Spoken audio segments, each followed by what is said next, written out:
You've got this kind of credibility wheel in the book, which I found absolutely fascinating. How have you settled upon those kind of the eight essential elements of strong leadership? So, as I sort of alluded to at the start of the conversation, 2019 was when I started to question everything about sort of credibility and authenticity. We had the pandemic in 2020, and leaders were bombarded with more questions.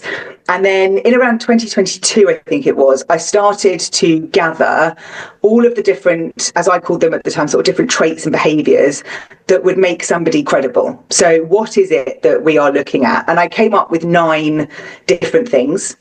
And I tested that using a survey. So I did a survey with leaders online and I did a survey with followers online, not necessarily matched, to find out how they felt about those. So I asked people to cover off all of the different demographics, so I could cover where they were from, their gender, their age, so I could see if there was any differences there.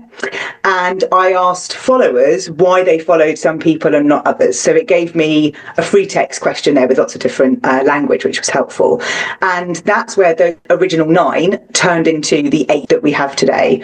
And so the wheel shows you each of the 8 practices, and then within that there's sort of 3 words that sit within them that just help bring them to life. So where I talked about likability just now, the 3 words underneath that are agreeable, charisma, and lighthearted.